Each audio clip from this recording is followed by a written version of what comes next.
there's a big misunderstanding about immigration when it comes to conservatism. And immigration, lots of immigration, is a great thing. It's really good, and that's what Reagan was saying. But if you do that, you can't have all this welfare stuff going on. You can't have people hiring, illegal immigrants. And, that's just kind of the tragedy of the story you put out, is that, this could have been a great thing for America. It could have been a great thing for the free market. But unfortunately, too many people took advantage of the situation. And, when you have, more open borders and less secure borders, that's just a recipe for disaster. No. Over the last couple of weeks, actually over the last couple of months, immigration has been a huge hot button issue since Biden took office in January. We have seen just absolutely constant discussion about this topic, the way that he has handled it with his executive orders, pulling these Trump orders back and just kind of letting folks walk right across the border. We've seen a massive influx, a crisis at the border. And something that we wanted to dig into here at the Western Journal was we looked back and we wanted to speak to some immigration experts, and we wanted to see not only where this crisis came from, we've covered that in the past, we wanted to get at the heart of why is the word amnesty so pervasive in the political landscape in the United States? Why does this topic come around once every 5 to 10 years, every decade at least? It is a hot button key term. It's a Rorschach test. We see which politicians are for which reforms a lot of the time based on this term. It might be the dirtiest word in American politics. What Americans might not know about that dirty word is that it actually kind of got its start in the Reagan administration, surprisingly enough. President Ronald Reagan, initially coming into office, was not hot on the trail of immigration, but knew that there was a problem.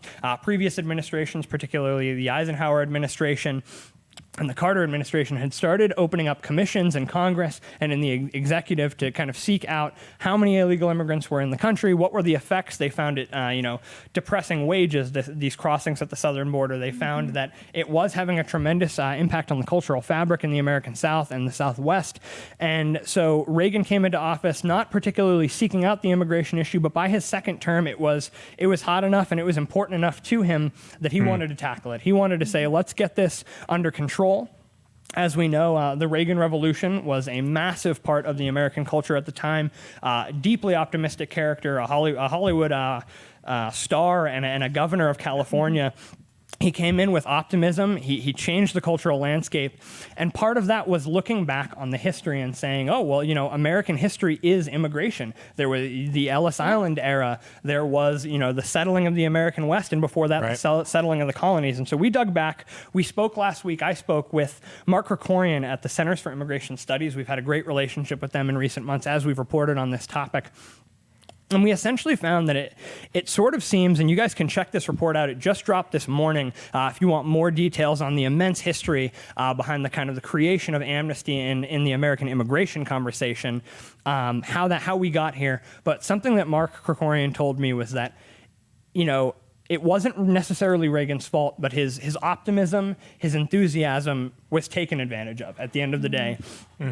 During this period, in 1986, we were talking about a major immigration reform bill. And Reagan said, we do need to shore up the borders, we do need to shore up the immigration system, but we need to have a big old door so that anyone who enjoys freedom, anyone who wants freedom can enter. Part of that, of course, trying to juxtapose the United States with the USSR at the time, the Soviets, the communists. America wanted to seem as free as possible. So the deal that got struck in Congress was that there was going to be a shoring up of the border, and there was primarily going to be sanctions on employers. They were going to be fined tremendously for hiring illegal immigrants. In exchange, there would be an amnesty for anyone who entered the country before 1982. So once that bill passed, it passed overwhelmingly.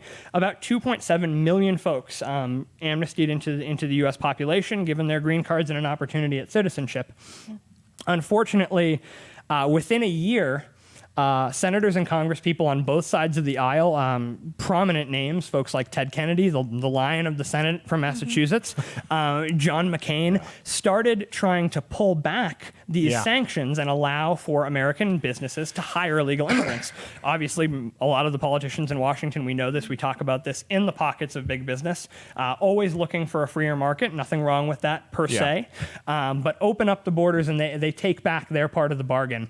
And of course, ever since, once every 10 or so years, we see, more people come into the United States illegally. That grand bargain that was pursued by the Reagan administration was broken, and now we just see a reiteration. Every 10 or so years, we talk immigration reform, and amnesty is always on the table. What I want to ask you before we get into that conversation, however, is does this change the way that we view the Reagan administration? To me, no. What it changes is being from Arizona. What stuck out to me is that John McCain was one of these people that moved towards breaking, like, I understand the amnesty, everybody from 1982. But to go on and then later break that, I attribute that more to John McCain than Ronald Reagan. Does this change the way we look at Reagan?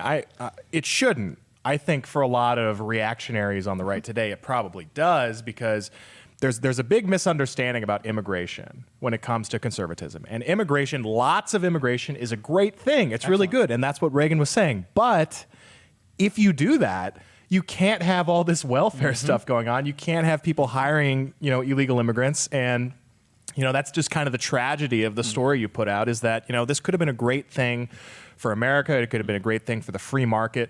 But unfortunately, too many people took advantage of the situation. And, when you have, more open borders and less secure borders, that's just a recipe for disaster. No.